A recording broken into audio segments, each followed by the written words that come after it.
Good morning બાળકો. આજે એક આપણો નવો લેક્ચર બાયોલોજી ચેપ્ટર નંબર 8 મનુષ્યમાં સ્વાસ્થ્ય અને રોગો એની આપણે એક નવી વિડીયો લેક્ચર તરફ આગળ વધી રહ્યા છીએ. આ લેક્ચરની અંદર આપણે જે મુદ્દો જોવાનો છે એ છે એલર્જી. એલર્જી શબ્દ જે છે એનાથી તમે લોકો ખૂબ પરિચિત હશો. ઘણી બધી વખતે ઘણા લોકો પાસે તમે એવું સાંભળ્યું હશે કે મને ફલાણી એલર્જી છે, મને આની એલર્જી છે. એલર્જી વિશે બોલે છે બધા, પણ હકીકતમાં એલર્જી શું છે એ આજે અહીંયા શીખવાનો જાણવાનો આપણે પ્રયત્ન કરીએ. આપણી ટેક્સ્ટ બુક જે છે એમાં આપેલું છે એલર્જી વિશે, તો એલર્જી શું છે એ જાણીએ. સારું બાળકો, એલર્જી જે છે એલર્જીનો સ્પેલિંગ જે છે સ્પેલિંગ પહેલા યાદ રાખી લેજો. ALLERGIES એલર્જીસ. એલર્જી છે જનરલી એવું નથી કે કોઈ એક જ ચીજની હોય, ઘણી બધી વસ્તુઓની એલર્જી હોઈ શકે છે. જ્યારે તમે કોઈ નવી જગ્યાએ ગયા હશો, ઘણી બધી વખત એવું થાય કે કોઈ નવા મકાનમાં રહેવા જવાનું થાય અથવા મકાન બદલાવાનું થાય. હોસ્ટેલમાં ઘણીવાર તમે નવા રૂમની અંદર વેકેશન પછી બંધ રૂમ હોય અને આવો અને રૂમ ખોલો છો તો એમાંથી એક પ્રકારની સ્મેલ આવતી હોય છે. અથવા ક્યાંય પિકનિક ઉપર કોઈ નવા સ્પોટ્સમાં જવાનું થાય, હોટલમાં કોઈ નવા રૂમમાં જવાનું થાય, તો ઘણી બધી વખત એવું થયું હશે કે તમે કોઈ નવી જગ્યાએ ગયા હશો અને અચાનક જ કોઈ પણ કારણ વગર, વિધાઉટ એની રીઝન, તમને આગલા દિવસોમાં કોઈ શરદી નથી કે તમને કોઈ બીમારી નથી, છતાં પણ તમને છીંક આવે છે. વિદ્યાર્થી મિત્રો, છીંક જે છે ને ઇંગ્લિશમાં સ્નીઝ, SNEEZING, સ્નીઝિંગ એટલે છીંક ખાવી એવું કહેવાય છે. તો કોઈ કારણ વગર છીંક આવે છે અથવા કફને લીધે ગળામાંથી સસણી બોલવી, જેને આપણે વિઝિંગ કહીએ છીએ, WHEEZING, વિઝિંગ. બરાબર, બોલવા જઈએ પણ ગળાની અંદર જાણે કફ ભરાઈ ગયો હોય અને ઉધરસ ખાવી પડે છે, એવું થઈ જતું હોય છે. તો એવા અનુભવો જે છે એ થયા હશે અને જેવા તમે એ સ્થાનેથી દૂર જાઓ છો તો આ લક્ષણો જે છે એ ગાયબ થઈ જાય છે. જ્યાં સુધી તમે એ સ્થાન ઉપર હો ત્યાં સુધી તમને સતત છીંક આવ્યા કરે છે અને અથવા તો વિઝિંગ થયા કરે છે, એવું બધું થયા કરે છે. પણ તમે એ સ્થાન છોડી અને ત્યાંથી સહેજ દૂર જતા રહો છો તો એ લક્ષણો બધા ગાયબ થઈ જાય છે, છીંક આવતી બંધ થઈ જાય છે.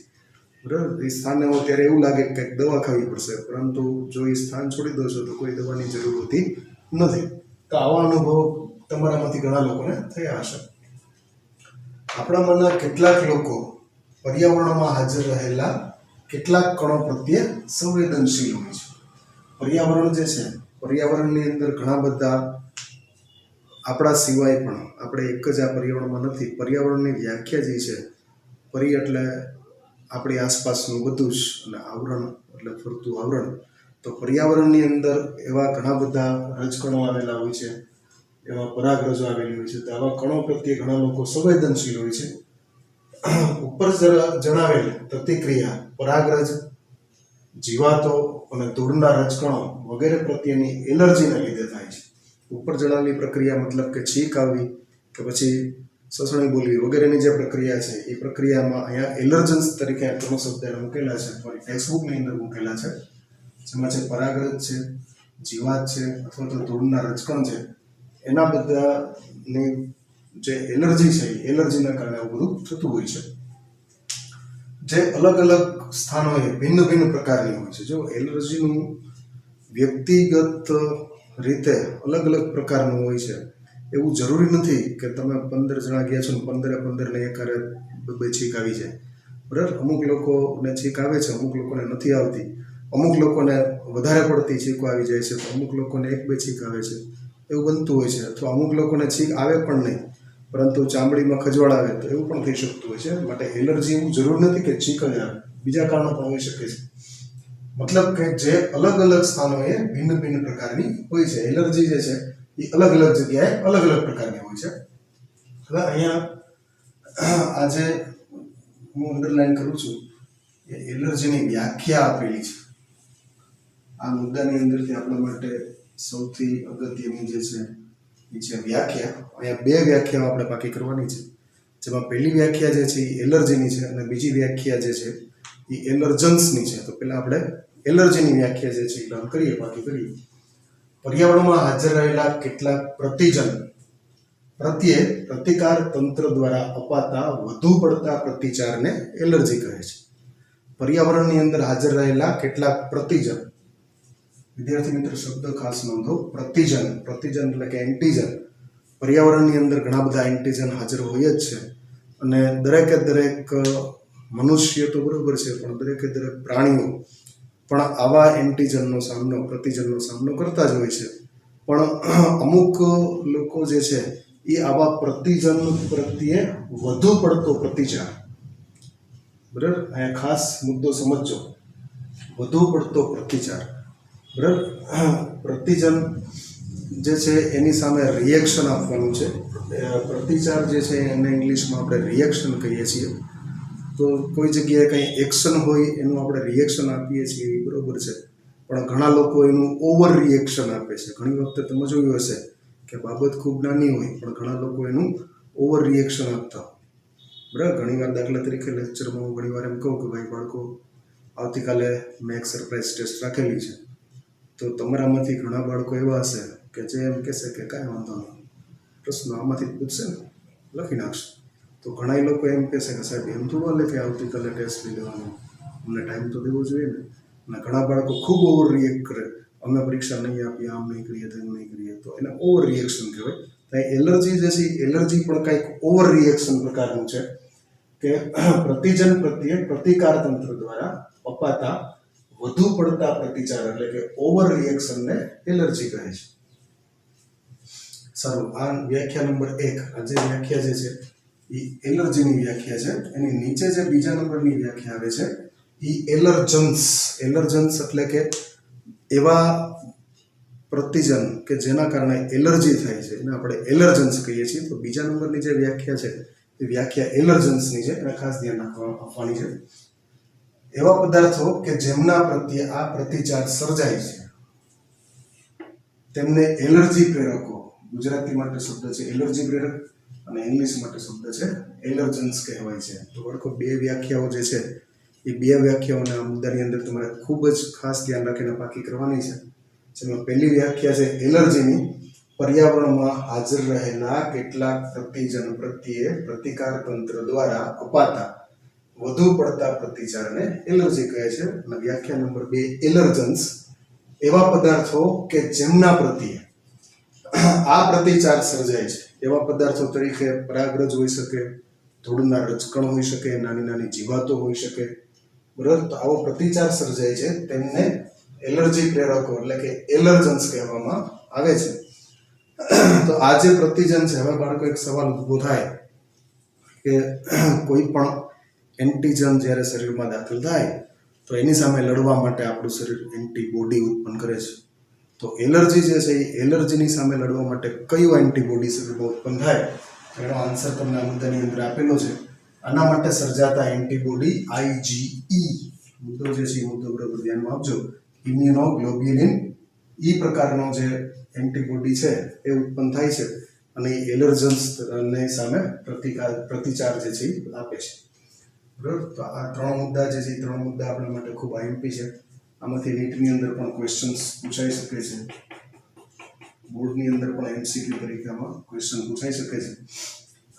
પ્રતિકાર, એલર્જીની વ્યાખ્યા શું છે, એલર્જન્સની વ્યાખ્યા શું છે અને એલર્જન્સ પ્રત્યે પ્રતિચાર આપવા માટે થઈ અને આપણા શરીરમાં કયા પ્રકારના એન્ટીબોડી ઉત્પન્ન થાય છે. તો અહીંયા પણ ખાસ નોંધ લેજો, ઇમ્યુનોગ્લોબ્યુલિન E જે છે એ એલર્જન્સ નામના પ્રતિજન જે છે એની સામે પ્રતિચાર આપવા માટેનો એન્ટીબોડી છે.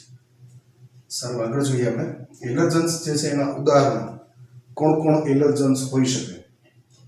ધૂળમાં રહેલ જીવાતો, તમારી ટેક્સ્ટ બુકમાં આપેલા મુદ્દા જે છે એને બરોબર ધ્યાનમાં આપજો, કારણ કે તમે NCERTની બુક ભણો છો તો આમાંથી જ નીટની અંદર પણ પૂછાશે, બોર્ડ માટે તો સવાલ જ નથી. તો ધૂળમાં રહેલી જીવાતો છે, પરાગરજ છે, પ્રાણીઓનો ખોળો, બરાબર. બાળકો, ઘણા લોકોનો શોખ છે ઘરની અંદર કૂતરા બિલાડા પાડતા હોય અને એમાંય ખાસ કરીને એકદમ ફરવાળા, લૂછાવાળા કૂતરા બિલાડાઓ પાડતા હોય. તો એની અંદર પણ જેમ આપણા માણસોના માથામાં ડેન્ડ્રફ એટલે કે ખોળો થાય તેમ આવા પ્રાણીઓને પણ ડેન્ડ્રફ થઈ શકે છે. જો ઘરમાં પાલતુ પ્રાણી રાખ્યું હોય તો એના માટેનું સ્પેશિયલ એન્ટી ડેન્ડ્રફ શેમ્પૂ આવે, એનાથી એને અઠવાડિયે એકાદ વાર વ્યવસ્થિત નવડાવવું જોઈએ, કારણ કે આવા પ્રાણીઓમાં પણ ડેન્ડ્રફ થઈ શકે છે. અને આ ડેન્ડ્રફ ભલે આપણને નહીં તો આપણા ઘરના કોઈ સભ્યને કે આડોશ પડોશમાં એલર્જી પેદા કરી શકે છે. તો પ્રાણીઓનો ખોડો જે છે એ પણ એલર્જન્સ તરીકે હોઈ શકે. અને આ 3 વસ્તુ નહીં, ઘણી બધી વસ્તુ હોઈ શકે. ઘણા લોકોને લવિંગની એલર્જી હોય. ઘણા લોકો એવા મેં જોયા છે કે લવિંગવાળી ચા પીવે તો નાક એકદમ લાલ થઈ જાય છે, બરાબર. આ ઉપરાંત તુવેરની દાળની પણ એલર્જી થઈ શકે છે. તો ઘણું બધું એલર્જન્સ અલગ અલગ વ્યક્તિઓ માટે અલગ અલગ હોઈ શકે છે. એના માટે થઈને લેબોરેટરી કરાવવી પડે, કયા વ્યક્તિને કેની એલર્જી છે એ જાણવું પડે. અને જાણ્યા પછી એ વસ્તુ પ્રત્યે પરેજી પાડવાની, એ વસ્તુથી દૂર રહેવાનું. પરાગરજની એલર્જી જે વ્યક્તિઓને હોય અને બગીચામાં ફરવા જાય તો તરત જ ચીકુ આવવાનું શરૂ થઈ જાય, કારણ કે બગીચામાં પવન હોય અને પરાગરજો ઉડતી હોય તો એને તકલીફ થાય. તો એને બગીચામાં જવાનું ભલે બંધ નહીં કરવાનું, પણ મોઢે રૂમાલ બાંધીને જવાનું, જેથી કરીને પરાગરજ જે છે એ નાકની અંદર ના જાય. ને એના કારણે એના જે બધા એલર્જીના લક્ષણો છે એ લક્ષણો ના દેખાય. તો એવું કરી શકાય, બરાબર. થોડી સાવચેતી રાખવાથી આપણે એલર્જી જે છે એ એલર્જીની સાથે વ્યવસ્થિત વ્યવહાર કરી અને લાંબો સમય આપણે જીવી શકીએ છીએ. સારું, તો આગળનો મુદ્દો જોઈએ આપણે. એના જે લક્ષણો છે, એલર્જીના જે લક્ષણો છે એ લક્ષણોની જો આપણે વાત કરીએ તો એમાં છીંક આવી એટલે કે સ્નીઝિંગ, આંખમાંથી પ્રવાહી નીકળવું, પાણી નીકળવું, શરદી એકદમ થઈ ગઈ અને કેમ નાકમાંથી પાણી નીકળતું હોય, આંખમાંથી પાણી નીકળતું હોય, તો એવા બધા લક્ષણો જે છે એમાં દેખાય છે. શ્વાસ લેવામાં તકલીફ થવી વગેરે. બાળકો, તમે ઘણી વખત જોયું હશે કે ઘણા અસ્થમાના દર્દીઓ, ઘણા બાળકો નાનપણમાં અસ્થમાના રોગથી પીડાતા હોય તો એવા લોકો માટે એક પંપ આવે છે. અમુક ટાઈમે એ લોકો બગીચામાં જાય કે ક્યાંય ધૂળ ઉડતી હોય, વંટોળ નીકળે અને એકદમ આમ ઊભો શ્વાસ ચડી જાય અને એ લોકોએ કમ્પલસરી પોકેટમાંથી પેલું જે રોટા કે એરોરોટર જે છે એ લેવું પડે અને એના દ્વારા એલર્જી જે છે એ દૂર કરી અને પાછું સ્વસ્થ થવું પડે છે. તો આવી શ્વાસ લેવામાં તકલીફ જેવી સમસ્યાઓ પણ થતી હોય છે. કારણની જો આપણે વાત કરીએ તો એલર્જી થવાનું કારણ જે છે એ આપણા શરીરની અંદર રહેલા માસ્ટ કોષો. આ જે મુદ્દો છે એ મુદ્દો મને ખૂબ આઈએમપી લાગે છે બંને માટે, બોર્ડ અને નીટ માટે. આમાંથી એમસીક્યુ પૂછાઈ શકે. એલર્જી થવા માટેનું કારણ જે છે એ માસ્ટ કોષમાંથી સ્ત્રવતો હિસ્ટેમાઇન. ખાસ નવો શબ્દ છે પણ તમારે યાદ રાખવાનો છે. નવો એક શબ્દ તમારા માટે આવે છે હિસ્ટેમાઇન, અને બીજો છે સેરોટોનિન નામના બે રસાયણ, બે કેમિકલ છે.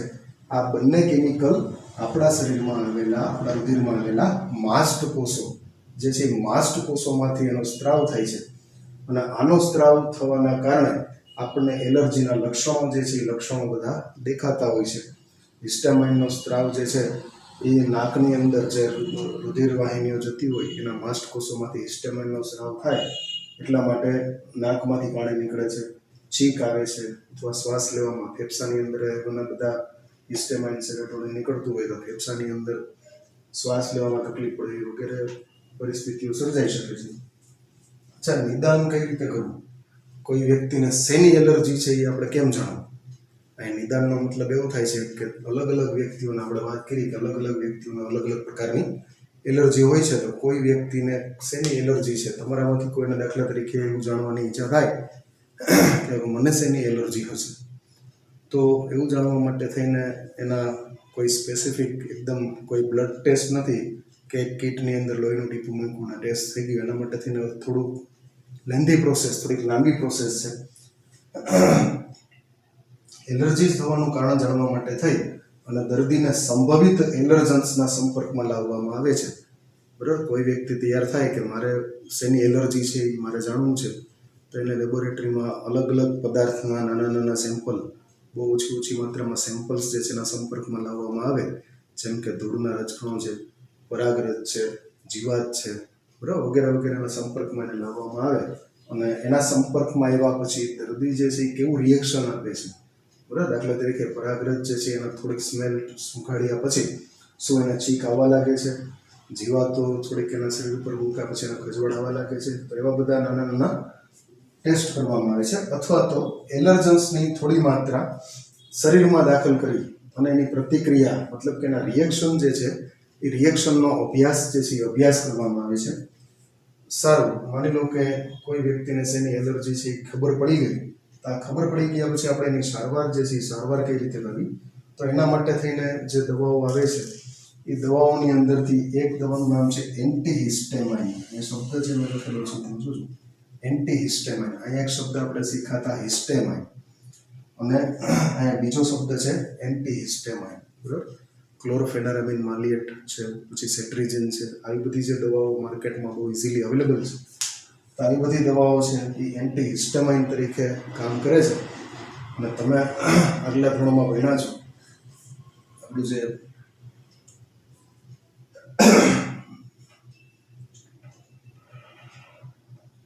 સંદેશાઓનું વહન વાળો પાઠ જે હતો એની અંદર તમે શીખાતા કે એક ચેતાકોષનો જે છેડો છે ત્યાં ચેતાંતો આવેલા હોય છે.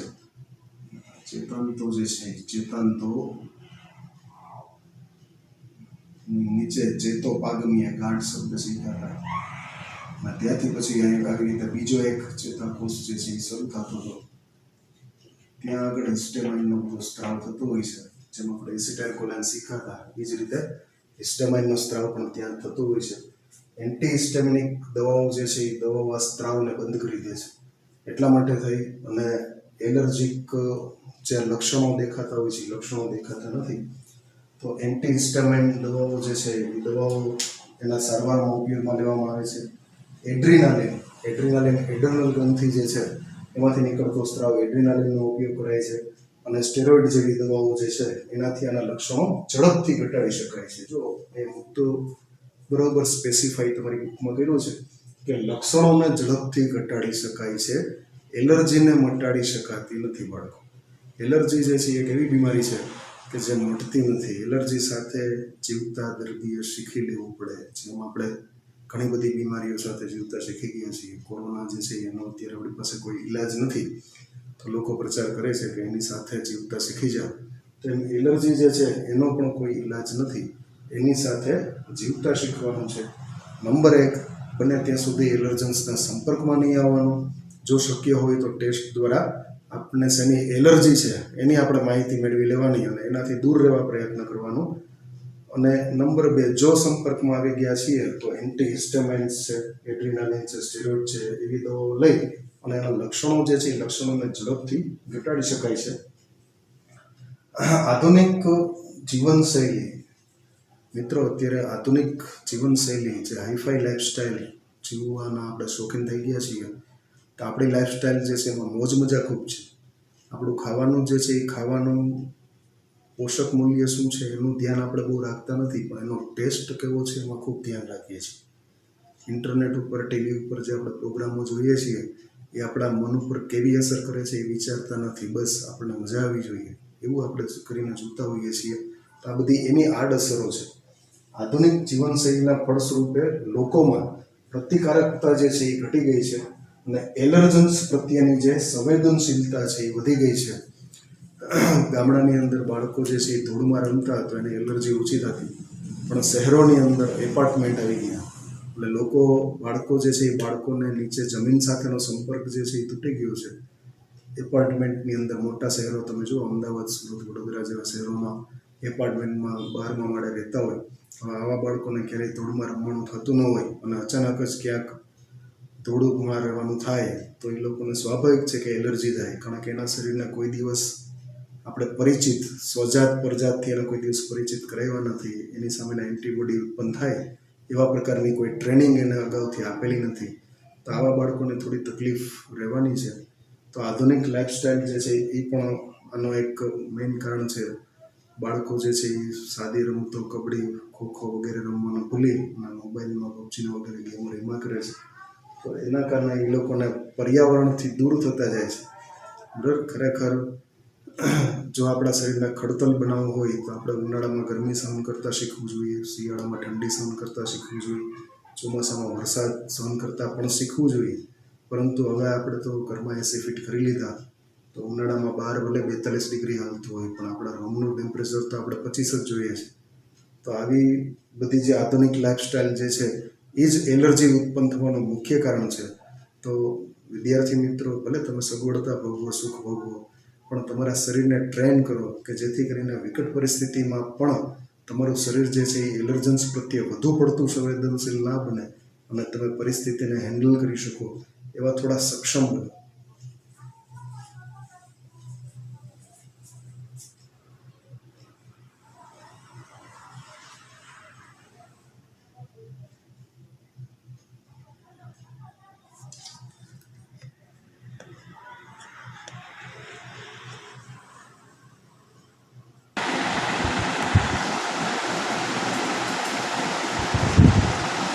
ભારતના મોટા શહેરોમાં મોટાભાગે બાળકોની પર્યાવરણ પ્રત્યેની સંવેદનશીલતાને કારણે તેઓ એલર્જી અને અસ્થમા એટલે કે દમનો શિકાર બની રહ્યા છે. બરાબર, મેં તમને હમણાં જણાવ્યું તેમ બાળકો જે છે એ ખિસ્સામાં પંપ રાખીને ફરતા હોય ગમે ત્યારે એને એકદમ એલર્જી જે છે દમનો એટેક એને આવી જાય, ગમે ત્યારે શ્વાસ ખૂબ ચડી જાય. બરાબર, તો આવી પરિસ્થિતિ જે છે એ પરિસ્થિતિ થવા પાછળનું જે મુખ્ય કારણ છે એ મુખ્ય કારણ બાળકના જીવનની શરૂઆતથી જ તેઓને વધુ પડતા સુરક્ષિત પર્યાવરણમાં રાખવું તે છે. બાળકો જે છે એ બાળકોને થોડા વાતાવરણની સાથે મેચ થવા દો. જે વાતાવરણ સાથે એને આખું જીવન જીવવું છે એ વાતાવરણનો અનુભવ એને કરવા દો. બાળકોને ખબર હોવી જોઈએ કે શિયાળાની અંદર જ્યારે -10 ડિગ્રી જેવું તાપમાન થાય તો એની અંદર એના શરીરે કેમ જીવવું, અને ઉનાળાની અંદર 42 ડિગ્રી તાપમાન થાય તો એની અંદર પણ એને કેમ જીવવું, એ બધું આયોજન જે છે આયોજન બાળકના શરીરને ખુદ કરવા દો. બરાબર, એને એર કન્ડિશનની ટેવ પાડો છો તો એના કારણે એને આગળ જતાં એલર્જી જે છે એલર્જી થઈ શકે છે. તો એલર્જીથી બચવા માટે થઈ અને બાળકો જે છે એ બાળકોને જ્યારે એનું બચપન હોય ત્યારે બચપનથી જ આવા બધા એલર્જન્સ જે છે એના સંપર્કમાં આવવા દો કે જેથી કરી અને એનું શરીર જે છે એ આવા પ્રતિજન પ્રત્યે એન્ટીબોડી જે છે એના શરીરમાં ઉત્પન્ન થવા લાગે અને આગળ જતાં એલર્જીના કારણે થતી ગંભીર સમસ્યાઓ જે છે એનો સામનો એને ન કરવો પડે, ખુદ લડતા શીખી જાય એવું કરવું જોઈએ. Thank you very much.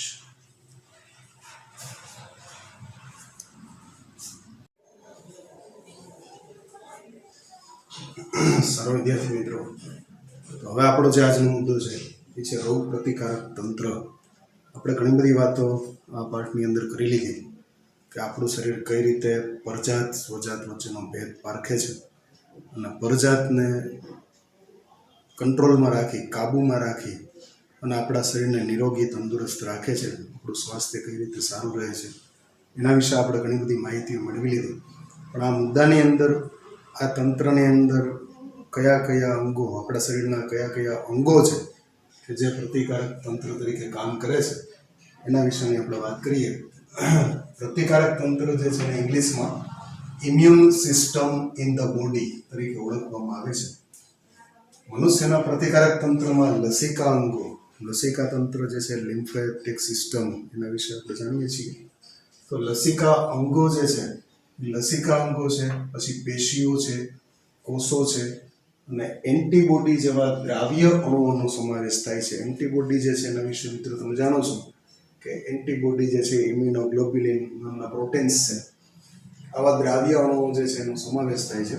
કુલ મુદ્દો જે છે મુદ્દો યાદ રાખજો. પહેલો નંબર આવે છે પ્રતિકારક તંત્રની અંદર, પહેલો નંબર છે લસિકા અંગો, બીજા નંબર છે આપણા શરીરની પેશીઓ, ત્રીજો નંબર છે શરીરની અંદર રહેલા કોષો કે જેની અંદર આપણે 2 પ્રકારની પ્રતિકારકતા શીખ્યા હતા. આંતરકોષીય, તમને યાદ હશે, કોષો 2 કોષોની વચ્ચે જે જગ્યા હોય, પછી કોષોની અંદર ઇન્ટરફેરોન નામનું પ્રવાહી આવે છે. તો આ કોષો તથા એન્ટીબોડી, મતલબ કે 4 મુદ્દા યાદ રાખવાના: એક લસિકાંગ, એક પેશી, એક કોષ અને એક એન્ટીબોડી.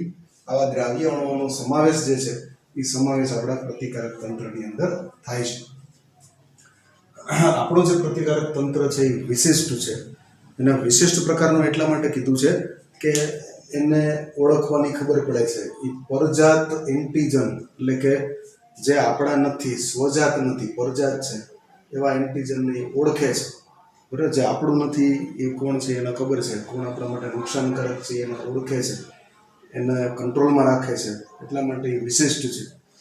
અને બીજા નંબરમાં ખાલી ઓળખવું જ જરૂર નથી, પણ પ્રતિચાર પણ આપે છે, એટલે કે રિએક્શન પણ આપે છે અને પાછું યાદ પણ રાખે છે. જો 3 મુદ્દા જે છે એ 3 મુદ્દા બાળકો યાદ રાખજો. પહેલો નંબર પરજાત એટલે કે જે આપણા શરીર માટે નુકસાનકારક છે, બહારથી જે યજમાન તરીકે આપણા શરીરમાં રહેવા એવા છે અને આપણા શરીરને માત્ર અને માત્ર નુકસાન કરવાના છે એવા પરજાત, એ પરજાતને નંબર 1 ઓળખવું. બરાબર, તમને એવું કારણ પૂછાય કે શા માટે આપણું પ્રતિકારક તંત્ર વિશિષ્ટ છે, તો એના 3 કારણો છે. પહેલો નંબર, આપણું પ્રતિકારક તંત્ર જે છે એ પરજાત એટલે કે એન્ટીજનને ઓળખે છે. ખાલી ઓળખવાથી કશું ન થાય, ઓળખા પછી એને રિએક્શન આપવું એ પણ જરૂરી છે. તમે મિત્રો તમારા દુશ્મનને ખાલી ઓળખતા હો તો એનાથી કશું થતું નથી, પણ દુશ્મન જ્યારે તમારી ઉપર હુમલો કરે તો એ હુમલાનો સામે તમારે વળતો જવાબ પણ આપવો પડે અને બહુ સ્ટ્રોંગલી, બહુ પાવરફુલી આપવો પડે કે જેથી કરીને એ દુશ્મન જે છે એ તમને નુકસાન પહોંચાડી ન શકે. તો આપણું પ્રતિકારક તંત્ર જે છે એ એના દુશ્મનોને એટલે કે પ્રતિજન જે છે એને ઓળખે છે, પ્લસ એને પ્રતિચાર એટલે કે રિએક્શન પણ આપે છે. અને બીજા નંબરમાં, ત્રીજા નંબરમાં, થર્ડ પોઈન્ટ જે છે એને યાદ પણ રાખે છે. ભવિષ્યમાં જો આ જ પ્રકારના કોઈ બેક્ટેરિયા, વાયરસ ફરી પાછા હુમલો કરે તો ફરી પાછું એવું સૈન્ય તૈયાર કરી અને ફરી પાછો એને હરાવે છે.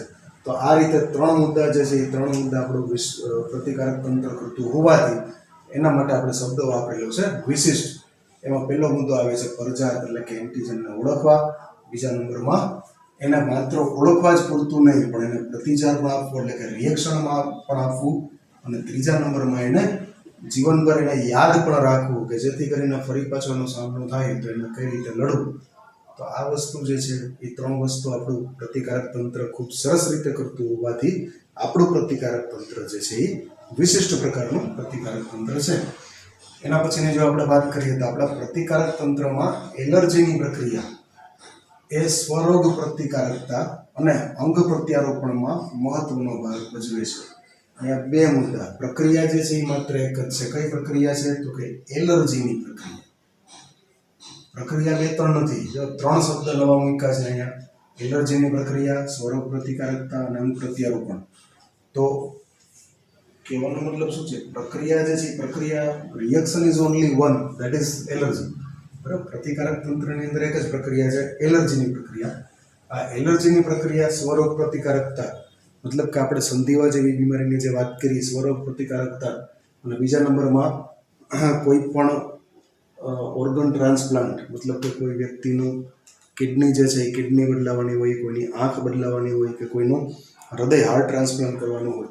તો આવા અંગ પ્રત્યારોપણની અંદર આ એલર્જીની પ્રક્રિયા છે એ ખૂબ જ અગત્યની છે. એટલે કોઈ પણ દર્દી જે છે એનું કોઈ અંગ ટ્રાન્સપ્લાન્ટ કરતા પહેલાં એનામાં એલર્જી કેવા પ્રકારની છે એ જાણવી જરૂરી છે. ઘણીવાર એવું બને છે કે કોઈ દાતાનું અંગ જે છે એ વ્યક્તિને આપીએ અને વ્યક્તિનું શરીર એને મળેલા અંગને સ્વીકારવાને બદલે જો એના પરજાત સમજી બેસે તો શરીરની અંદર એના વિરુદ્ધ એન્ટીબોડી તૈયાર કરે અને આ એન્ટીબોડી જે દાનમાં મળેલું અંગ છે, દાખલા તરીકે કિડની કોઈને દાનમાં મળેલી છે તો એની ઉપર હુમલો કરી અને આ કિડનીને ફેલ કરી નાખશે. તો આવા વ્યક્તિ જે છે એનું ઓપરેશન થવા છતાં પણ એની નવી કિડની જે છે એ પણ ફેલ થઈ જશે. તો આવા સમયે આ એલર્જીની પ્રક્રિયા જે છે એને ખાસ ધ્યાનમાં રાખવી જરૂરી હોય છે. આ એક મુદ્દો જે છે એ મુદ્દો MCQમાં પૂછાઈ શકે છે કે કઈ પ્રક્રિયા સ્વરોગ પ્રતિકારકતા અને અંગ પ્રત્યારોપણમાં મહત્વનો ભાગ ભજવે છે? તેનો જવાબ આવે છે એલર્જીની પ્રક્રિયા. સારું, લસિકાંગોની જો આપણે વાત કરીએ તો આપણા શરીરમાં લસિકાંગો એટલે શું? તો કે લસિકાંગો એ એવા અંગો છે કે જ્યાં લસિકા કણોનું સર્જન, બરાબર, લસિકા કણો જે છે એ બહુ વિશિષ્ટ પ્રકારના છે, અમીબિક હલનચલન કરતા હોય છે. લસિકાઓમાંથી આપણી જે રુધિરવાહિનીઓ છે એમાં પ્રવેશે છે અને જે કાંઈ પરજાત આવ્યા છે પરજાતને ભક્ષણ કરવાનું, એને મારી નાખવાનું કામ કરે છે. અથવા તો માની લો શક્ય ન હોય તો એને ગળી અને યુરિન દ્વારા, કિડનીમાં જઈને યુરિન દ્વારા શરીરમાં પસ સેલ તરીકે બહાર નીકળી જવાનું, આવા પ્રકારનું કામ કરતા હોય છે. આ લસિકા કણોનું સર્જન જે છે એ સર્જન આપણા લસિકા અંગોની અંદર થાય છે. અને અથવા અહીંયા શબ્દ છે એ શબ્દ અને અથવા સર્જન અને પરિપક્વન અથવા તો લસિકા કણોનું સર્જન અથવા પરિપક્વન અને વિભેદીકરણ, 3 શબ્દ જે છે એ સમજવાના છે તમારે. જેમાં પહેલો શબ્દ જે છે એ પહેલો શબ્દ આવે છે સર્જન, એના પછી બીજો શબ્દ જે છે એ છે પરિપક્વન અને ત્રીજો શબ્દ જે છે વિભેદીકરણ. શબ્દ જે છે એ શબ્દને બરોબર આપણે સમજીએ છીએ.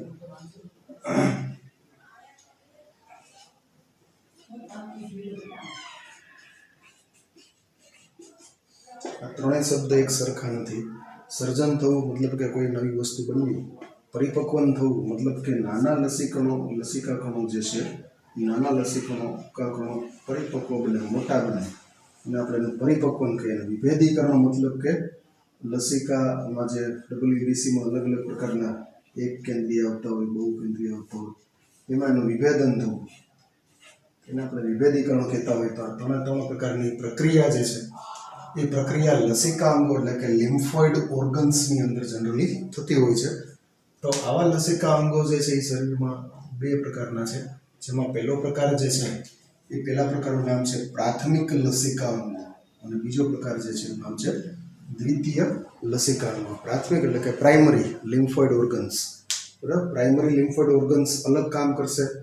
સેકન્ડરી દ્વિતીય લસિકા અંગો એટલે કે સેકન્ડરી લિમ્ફોઇડ ઓર્ગન્સ જે છે એ બે અલગ અલગ કામ કરશે. આવું આપણે શીખીએ. પ્રાઇમરી લિમ્ફોઇડ ઓર્ગન્સ એટલે કે પ્રાથમિક લસિકા અંગો શું કામ કરશે અને દ્વિતીય લસિકા અંગો જે છે શું કામ કરશે, બરોબર ધ્યાનથી સમજજો. એની વચ્ચે બહુ તફાવત છે, ભેદ છે, એ સરખા નથી.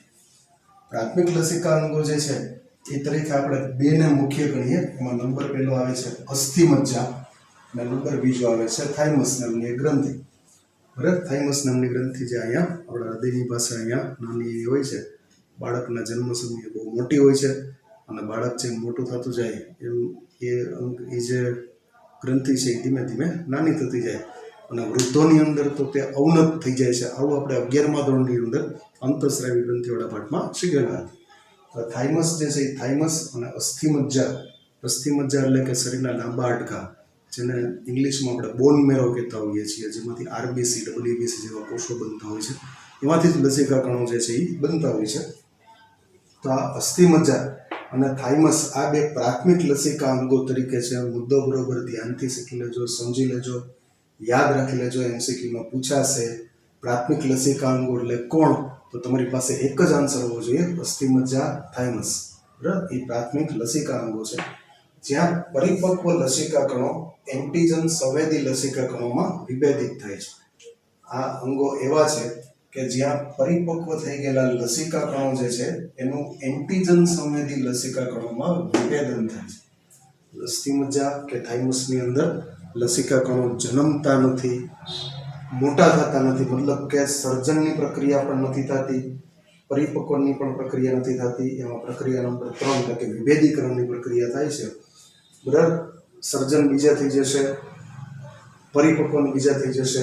અહીંયા તો પરિપક્વ થયેલા લસિકા કણો જે છે એ અસ્થિમજ્જામાં આવશે, થાઇમસમાં આવશે અને ન્યા આવી અને પરિપક્વ થયેલા લસિકા કણો જે છે એ એન્ટીજન સંવેદી લસિકા કણોમાં વિભેદિત થઈ જશે. રૂપાંતર જે છે એ રૂપાંતર કેમાં થઈ જશે, તો કે એન્ટીજન એટલે કે પરજાર, બહારથી જે કાંઈ ચેપ આવ્યો છે એ ચેપનો સામનો કરવો, એને એની પ્રત્યે રિએક્શન આપવું, સંવેદન આપવું, તો એવા લસિકા કણોની અંદર એનું વિભેદન જે છે એ વિભેદન થાય છે. અહીંયા સર્જન કે પરિપક્વની ક્રિયા આ બે અંગોમાં થતી નથી, જે તમારે યાદ રાખવાનું છે. અચ્છા, દ્વિતીય લસિકા અંગો જે છે એની જો આપણે વાત કરીએ તો એની અંદર બરોળ એટલે કે સ્પ્લીન, જેને ઇંગ્લિશમાં SPLEN સ્પ્લીન કહેવામાં આવે છે. આ સ્પ્લીન છે. પછી લસિકા ગાંઠ આપણા શરીરમાં અમુક જગ્યાએ અમુક અંતરે રુધિરવાહિનીની બાજુમાં જ હોય છે. આ લસિકા ગાંઠ છે. કાકડા જે તમે જોયા હશે, ટોન્સિલ, મોઢાની અંદર પાછળ જે એક ટીંગાતો ભાગ છે જેને આપણે કાકડા કહીએ, એની બાજુના બે ભાગ, તો આ ટોન્સિલ કાકડા છે. તથા નાના આંતરડાના પેયર્સની ખંડિકા. વિદ્યાર્થી મિત્રો, આ એક મુદ્દો ખાસ યાદ રાખજો. નાના આંતરડું જે છે, નાના આંતરડા સ્મોલ ઇન્ટેસ્ટાઇનમાં પેયર્સની ખંડિકા, જે નાના આંતરડાની દિવાલમાં લસિકા પેશીઓનો વિસ્તાર છે. અહીંયા પેયર્સની ખંડિકા જે છે એ પેયર્સની ખંડિકાઓ નાના આંતરડાની લસિકા પેશીઓનો વિસ્તાર, અંદરની જે દિવાલ છે એ અંદરની દિવાલમાં નાનું આંતરડું જે છે મિત્રો તમને યાદ જ હશે, આવી રીતે નાનું આંતરડું જે રહેલું છે, નાના આંતરડાની આ જે દિવાલ જે છે એ દિવાલની અંદરના ભાગમાં લસિકા પેશીનો વિસ્તાર, આ જે વિસ્તાર છે લસિકા પેશીનો વિસ્તાર અમુક જગ્યાએ આવેલો હોય છે. આ લસિકા પેશીનો વિસ્તાર કે જે આંતરડામાં રહેલા પ્રતિજન, વિદ્યાર્થી મિત્રો, ખોરાક જે છે એ ખોરાક અને પાણી દ્વારા ઘણા બધા બેક્ટેરિયા છે, ઘણા બધા અમીબા છે, બરાબર, ઘણા બધા પ્રજીવો, સૂક્ષ્મજીવો જે છે કે જે આપણને દેખાતા નથી, આપણા ખોરાકમાં હાજર હોય છે. બધો જ ખોરાક આપણે ગરમ ખાઈએ એવું શક્ય નથી બનતું. આપણે ફળ ખાતા હોઈએ છીએ તો ફળની અંદર પણ અમુક બેક્ટેરિયા છે, ફંગસ છે, બધું હોય છે. પછી ઘણી બધી એવી વસ્તુઓ છે કે જેના દ્વારા આવા પ્રતિજનો જે છે એ શરીરમાં દાખલ થતા હોય છે. તો તો એના આંતરડામાં એને ઓળખવા અને એની સાથે એનો પ્રતિકાર કરવો, એને રિએક્શન આપવું. બરાબર?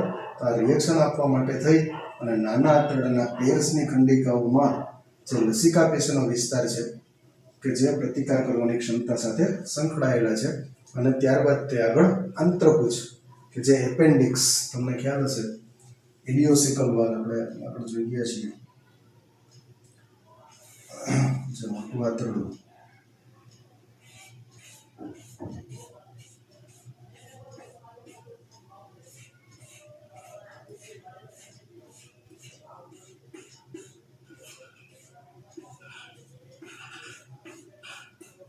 અંદર અહીંયા આગળ સૌથી નીચે આંતરપુચ્છ છે, અને અહીંયાથી નાનું આંતરડું જે છે, નાનું આંતરડું મોટા આંતરડામાં ખુલતું હોય છે, ત્યાં અંધાત્રા આવેલા છે, અને તેની નીચે આંતરપુચ્છ આવેલી હોય છે. તો તે આગળ આંતરપુચ્છમાં સ્થળાંતરિત થાય છે. ખાસ મુદ્દો જે યાદ રાખવાનો છે, દ્વિતીય લસિકાંગોનું જે કાર્ય છે એ કાર્ય લસિકા કણોને એન્ટિજન સાથે પ્રક્રિયા કરવાનું સ્થળ પૂરું પાડવાનું છે. મતલબ આપણે એમ કહી શકીએ કે દ્વિતીયક લસિકાંગો જે છે એ યુદ્ધના મેદાન જેવું કાર્ય કરે છે, કે જે મેદાનની અંદર આપણા શરીરમાંથી એન્ટીબોડી અને બહારથી આવેલા એન્ટીજન બંને લડી શકે, એના પ્રક્રિયા કરી શકે, આવું સ્થાન માત્ર પૂરું પાડે છે. એ લસિકા કણોનું સર્જન નથી કરતા, એને પરિપક્વ નથી કરતા, કે એને વિભેદિત નથી કરતા. બરાબર? માત્ર ખાસ છેલ્લે એક મુદ્દો કહી દો, પ્રાથમિક લસિકાંગો જે છે એ પ્રાથમિક લસિકાંગો સર્જન નહીં કરે, પરિપક્વ પણ નહીં કરે, માત્ર એક જ કામ કરશે. શું કામ કરશે? બહારથી પરિપક્વ થયેલા લસિકા કણો જે છે એ લસિકા કણોને એન્ટીજન સંવેદી લસિકા કણોમાં વિભેદિત કરવાનું. અને દ્વિતીયક લસિકાંગો જે છે, જેમ કે બરોડ છે, લસિકા ગાંઠ છે, કાકડા છે, અને નાના આંતરડામાં પેર્સની ખંડિકાઓ જે છે એને સ્થાન પૂરું પાડશે, એને બેટલ ફિલ્ડ એટલે કે એક મેદાન પૂરું પાડશે, કે જે મેદાનની અંદર એન્ટીજન અને એન્ટીબોડી એકબીજા સાથે રિએક્શન કરી શકે, પ્રક્રિયાઓ કરી શકે, એનું સ્થાન પૂરું પાડે છે. બરાબર મિત્ર? આગળનું પછી આપણે જોઈશું. Thank you.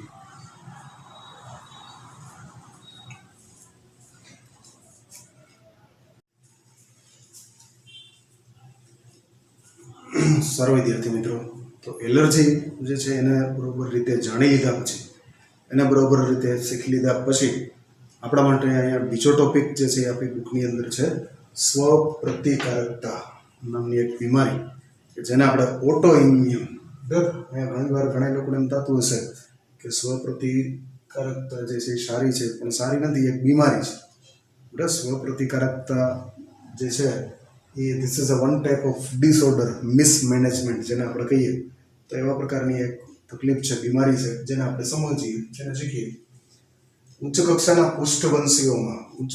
પૃષ્ઠવંશી જે છે એના વિશે તમે 11મા ધોરણમાં શીખી ગયા છો. ઉચ્ચ કક્ષાના પ્રાણીઓ જે છે, સસ્તન વર્ગ જે છે ઉચ્ચ કક્ષાનું છે, પૃષ્ઠવંશી વિશે પણ તમને ખ્યાલ જ છે.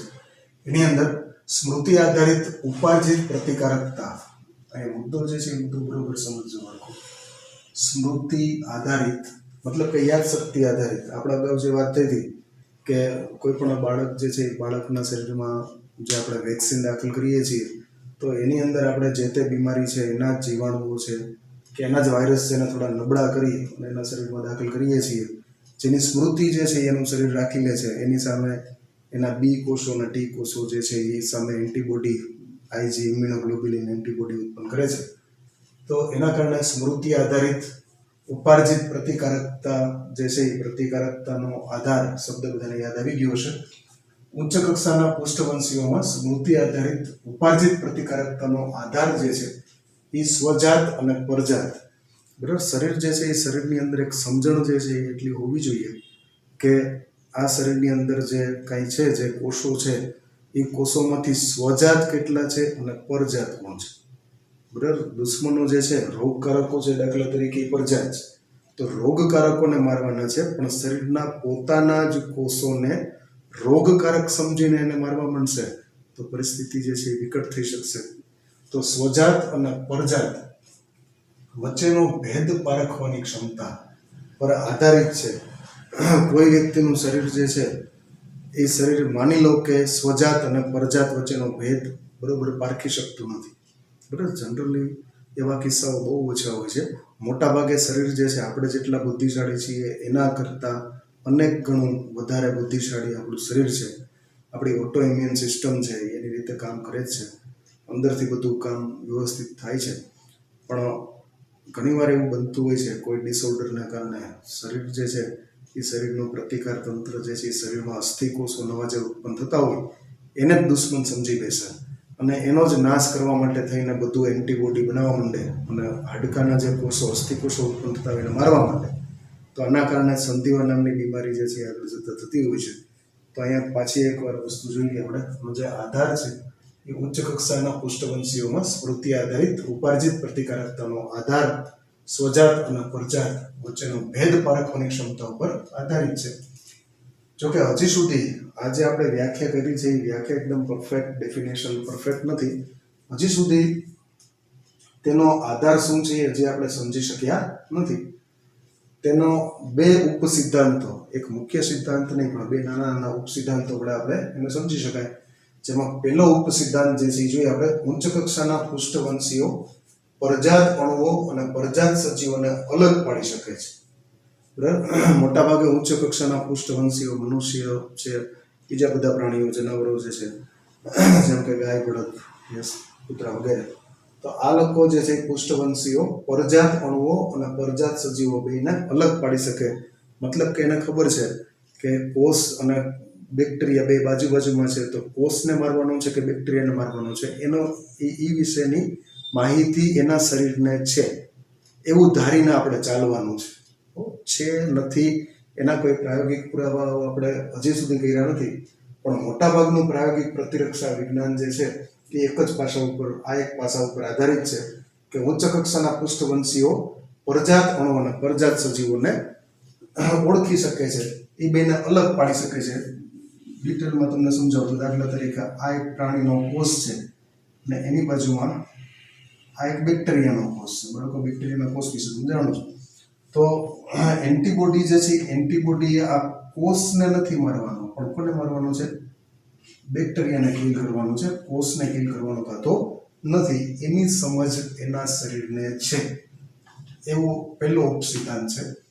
બીજો એક ઉપસિદ્ધાંત આપણે જોઈએ તો કેટલીક વખત કોઈ જનીનિક કે કોઈ અજ્ઞાત કારણોસર, ઘણીવાર ઘણા લોકોને આ જે રોગ થાય છે ઓટો ઇમ્યુનિટી વાળો, તો એ લોકોને શું પ્રોબ્લેમ હોય છે? કાં તો જનીનિક મતલબ કે માતા પિતા તરફથી વારસામાં, અથવા તો કોઈ બીજા અજ્ઞાત કારણોસર એનું શરીર જે છે એ શરીર બહારના બેક્ટેરિયાઓને તો કિલ કરે જ છે, પણ સાથે સાથે એના કોષોને પણ કિલ કરવા માંગે છે. એના કોષો જે છે એના ઉપર પણ એ હુમલો કરી દે છે અને જેના પરિણામે એનું શરીર જે છે એ શરીરને ખૂબ જ નુકસાન થાય છે, જેને આપણે સ્વપ્રતિરક્ષા રોગ કહીએ છીએ. તો આ જે બીજો મુદ્દો જે છે એ બીજો મુદ્દો ડેફિનેશન છે. ખાસ સ્વપ્રતિરક્ષા રોગની ડેફિનેશન ખાસ નોંધી લેજો. કેટલીક વખત જનીનિક કે બીજા કોઈ અજ્ઞાત કારણસર શરીર પોતાના જ કોષો પર હુમલો કરે છે, જેના પરિણામે શરીરને નુકસાન થાય છે, જેને સ્વપ્રતિરક્ષા રોગ જે છે એ કહેવામાં આવે છે. ડેફિનેશન બાળકો ખાસ આ પોઈન્ટમાંથી યાદ રાખવાની છે. બરાબર, ઉદાહરણ તરીકે સંધિવા. બરાબર, આપણા અસ્થિઓ જે છે, લાંબા હાડકાઓ જે છે એ અસ્થિમાંથી અસ્થિકોષો બનતા હોય છે. તો નાના અસ્થિકોષોને, દાખલા તરીકે કોઈ વ્યક્તિને જે સ્વપ્રતિકારકતા નામની બીમારીથી પીડાય છે, તો એ લોકોને શું થાય છે કે જે અસ્થિકોષો પ્રીમેચ્યોર હોય છે ત્યારે એની ઉપર એના જ એન્ટીબોડી, શરીરમાંથી ઉત્પન્ન થયેલા એન્ટીબોડી હુમલો કરી દે છે અને એને મારી નાખે છે. એટલે જેના કારણે પરિસ્થિતિ એ થાય છે કે અસ્થિકોષો નવા બનતા નથી અને એના કારણે સંધિવા નામની, ગાઉટ નામની બીમારી, જેને આપણે અહીંયા મેડિકલની ભાષામાં રૂમેટોઇડ આર્થરાઇટિસ તરીકે ઓળખાવીએ છીએ. તો આ રૂમેટોઇડ આર્થરાઇટિસ એટલે કે સંધિવા જે છે એ સમાજમાં થતો એક સ્વપ્રતિરક્ષા રોગ છે.